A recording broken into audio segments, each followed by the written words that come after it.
Hi, Cancer. Welcome to Pandora Astrology's monthly horoscope for December of 2020. For you, Cancer, this month's themes are going to center around career. And if you wanted a reading about that, the reading you'd want would be a mission orders reading, which you could get with Julia or me. And you could find it at pandoraastrology.com/services or in the YouTube description below. So this month there is a lot of sixth house activity that is a work arena, and Julia is going to tell you about it. Hey, Julia, what's up for Cancer this month? Good question, Jamie. Well, hey there, Cancer. So I'll start with Mercury. That's the planet of communication and mentation. And you may have remembered that Mercury was in its retrograde cycle last month, but don't worry, it's moving fast, it's direct, and it's also doing all this in your sixth house, because on December 1st, that's where Mercury is going to move to, and it'll stay there for the rest of the month. And the sixth house is the house of work. It's also the house of organization too. So as Mercury passes through this house, it's actually a very good time to catch up and sort of clean up all of your organizational projects, whether that's cleaning out your hard drive, cleaning out your closets. It's a very good time to get organized. And it's also a good time for anything Mercury related at work. So if you do any writing, any speaking, any buying or selling, or teaching at your job, then it's going to be kind of a fruitful cycle for you. Then Venus, the planet of art, beauty, and relationships, begins the month in your fifth house of fun. And Venus really, really loves to be in this house. So if you've got a partner for the first half of the month, enjoy a really kind of like, fun time with them, whether you guys are playing mutual games together or going out to eat together. Then on December 15th, Venus is going to jump into your sixth house of work.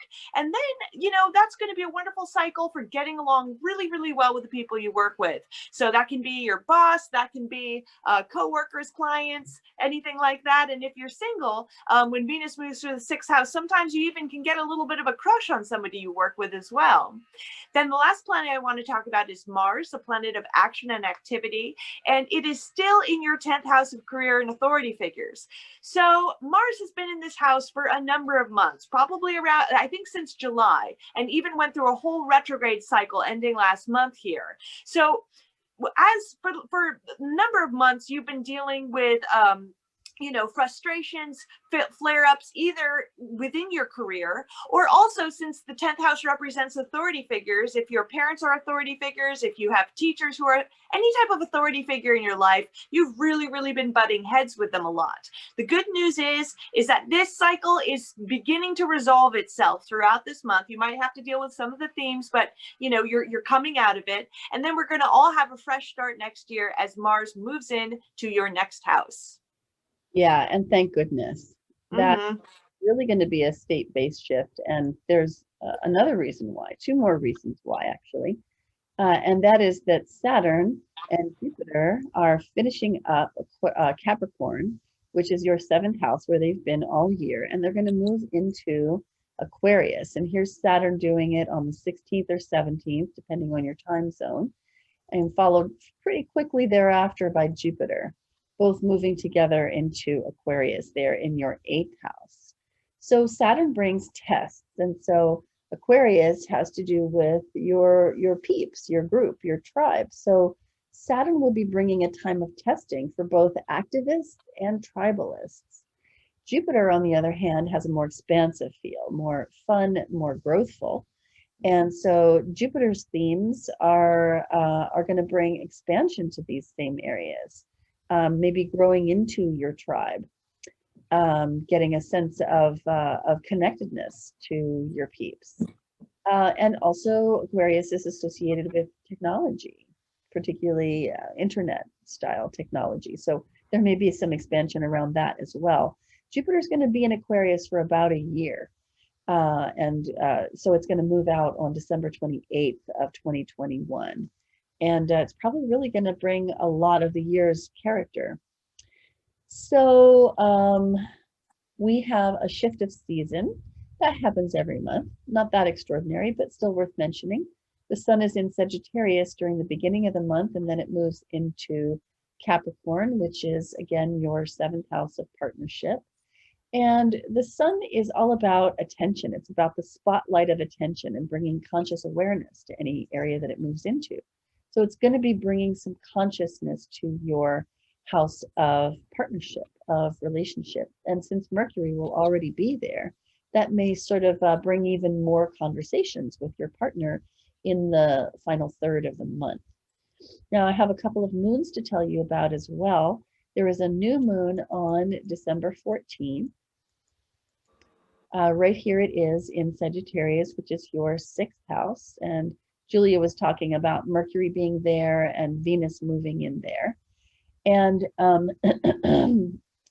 Sagittarius being a sign of expansion, but it can also be, you know, really opinionated, and it veers between being relaxed and easygoing and tolerant and being zealous and intolerant. And so this eclipse is going to really stir up a lot of emotion around these themes.